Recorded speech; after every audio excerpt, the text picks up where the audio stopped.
Stop. I don't want to sing anymore. Shh. Stop. This movie sucks. This movie's a nightmare. It baffles me. But I want to say up front that it is just a movie. It really doesn't matter. None of this shit matters. It's nothing to be upset about. It's nothing to get all jammed up about. It's just a fucking movie. But it is an interesting thing to look at. So we're going to take a look at it. I haven't watched a lot of reviews. I remember hearing about it when it first came out. I wanted to go to the theater and see it, especially when word got out that it was a total disaster. That kind of made me want to see it more, because a lot of times when people totally detest something, sometimes I like it. I get why they didn't like it, but sometimes I'm like, they just wasn't trying to hear this. So I thought it could be one of those where everybody hates it, but it's actually pretty good. That kind of is the case. I think there is a good movie beneath all of this stuff. It's kind of like if you had a little flavor packet that's designed to go into a 12-ounce bottle, except you mix it with 5 gallons of water. It's gonna make the water taste like shit. It's gonna make the water taste weird at best. That's this movie. And so the film comes out as like a lot of weird water to drink. Yeah, Joker 2, Folie, Deux. What the fuck? How do we say this? What does it mean? Refers to a psychological syndrome where two people often share the same delusion or mental disorder. Okay. I mean, alright. That's fine. Let's take a look at these stats here. Rotten Tomatoes, 31%. Well, it's got 5.2 on IMDb. Roger Ebert, who is long since been dead, gave it a 1 out of 4. I feel like Roger Ebert, if he were still alive, he probably would have liked it a little more than that, but he wouldn't have liked it though. It came out on October 4th, 2024. That's 2 hours and 18 minutes with a budget of $200 million. I've learned that half of that goes to the movie. So half of that went to make it, half of it went to put those wonderful TV ads that you saw. There were these fan theories floating around that like this was a fuck you to the fans, or their orgs was a fuck you to the incels that liked the first movie or whatever. But yeah, once I watched it, I did get a sense like, was this, because like they had to know. Like, this is so obvious. Anybody knows people aren't going to like this movie. No one's going to like this movie. The only people that are going to like this movie are brain dead. And they might like it. They might tolerate all of this stuff because they really like the core story. I'm not saying they're brain dead, but, and like I said, I enjoyed it. I enjoy what I enjoy of it. But yeah, when I first watched it, I thought like, is this a fuck you to the fans? Like, cause it does kind of feel that way. And I liked a lot of stuff about the movie. I think it looks great. It sounds great. And Joaquin Phoenix, I think, does a really good job. Lady Gaga does fine in some of the scenes, but I'm not entirely thrilled about her performance. Everybody else is good. Maybe they should have put more Tim Dillon in here. I think they should have just rolled with Joker in jail, and that whole ecosystem would have been far more interesting. And even the singing class and the Harley Quinn thing, him and her escaping and stuff like that, that was all really rad. They just empty a bottle of ketchup on top of it right after that.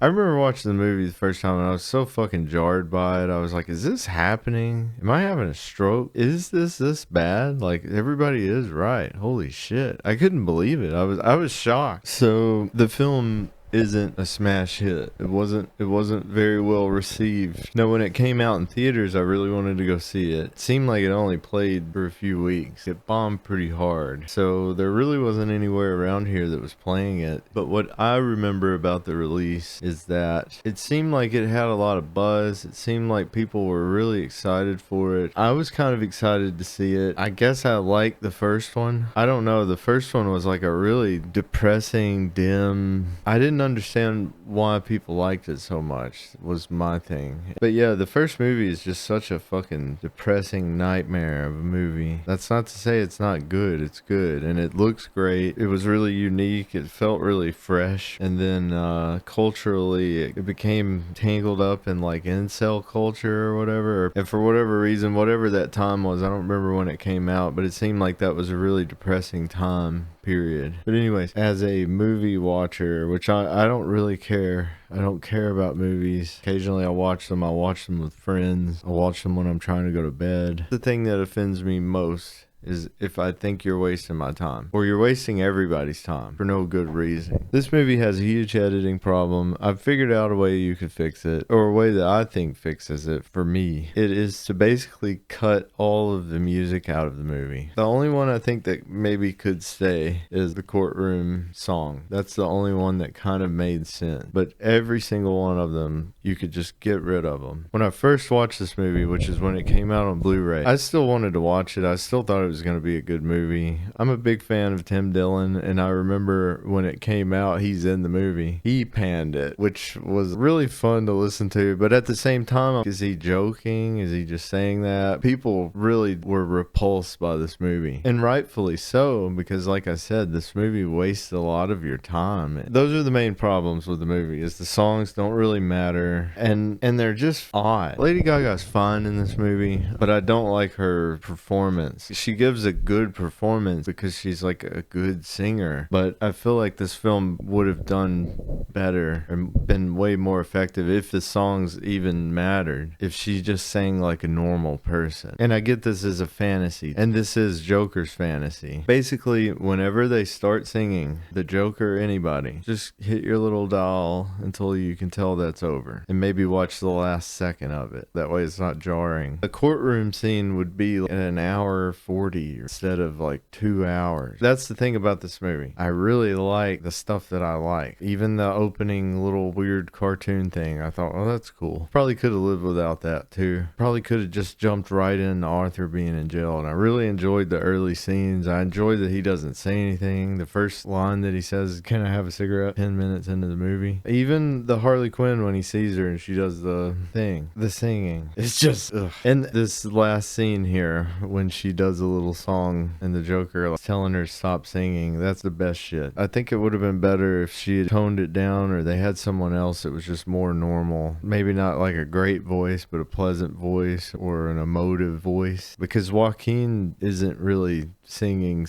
It just doesn't match up. And either way, the whole shit's gotta go. I have my theory why these scenes stayed in the movie, because I can't be the only person that noticed this. A ton of hands touched this movie. They had to be like, this has to go. Like, this ruins the movie. It's a fine narrative, and you can still do all that. I'd be fine just waiting the whole movie, and then once he's the Joker, that made sense if it just comes back then. Like, you've been waiting the whole movie, you've been wondering, is this real or is this not? If you take out all the music, this movie, I think it would clock hour 50 or hour 40 or something. That would be perfect. That's a little long, but that's perfectly acceptable. I think I know why the cuts didn't happen though. Those set pieces for the songs, some of those songs are really nice sets. I'm sure they spent a fucking ton. Let's see how much the actors got paid. So let's do the math here. Joaquin got 20. Lady Gaga got 12. So they still had $55 million to make the movie and $100 to market it. But Lady Gaga being 12% of the budget, and then those scenes, those sets, probably licensing for music. I just imagine they spent a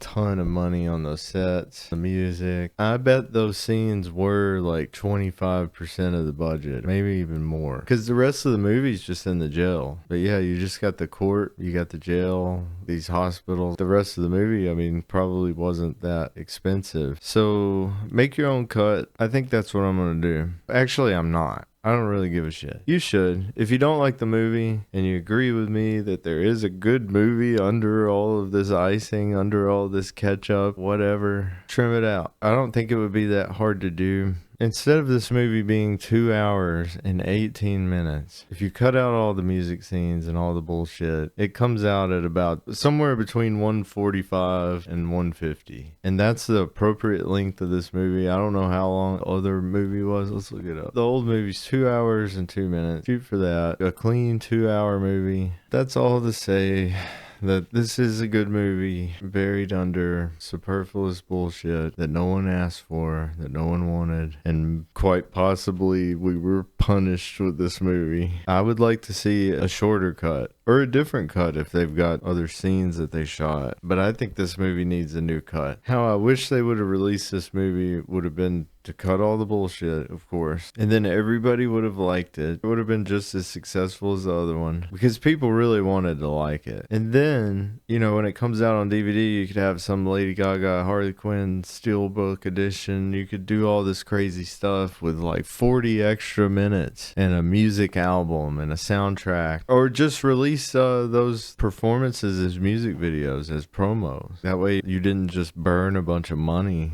But yeah, you could have marketed all that. People would have loved that shit. Girls would have liked that. Release a theatrical cut that's way different, way shorter. Use all that other shit for promo and bonus stuff for the Blu-ray. Have a special Blu-ray that costs $15 more that comes with a CD or something or whatever. Just push the soundtrack after the film comes out. That would have worked. People would have liked that. Holy shit, Thea. Cat is going to town on this box. Shit.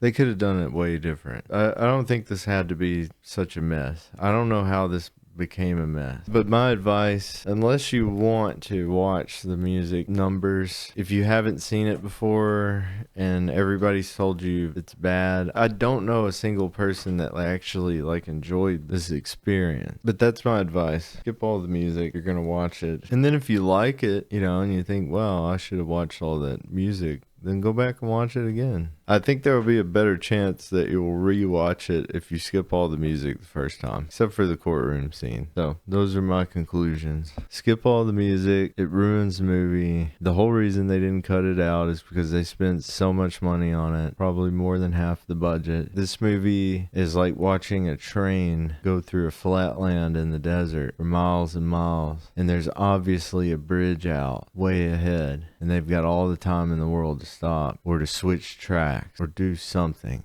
They have all these opportunities, but they don't. It didn't happen. And the train just went right off the broken bridge and blew up. And you're watching that and you're scratching your head like, how did that happen? How did no one pull the brake? How did no one hit the switch and swap the tracks? But it's definitely an interesting cultural film. And as time goes by, I imagine maybe in the future there will be more to say about it. So if you made it this far, thanks for watching. I hope you had a good time. I hope you learned something. I hope you got some insight on Joker 2, Folie, Deux, or whatever. Maybe I've spared you some suffering, some pain, and some turmoil. But yeah, thanks for watching. Drop a like, subscribe if you feel like. And I hope that I've spared you from being another victim of the Joker. Just cut that shit out.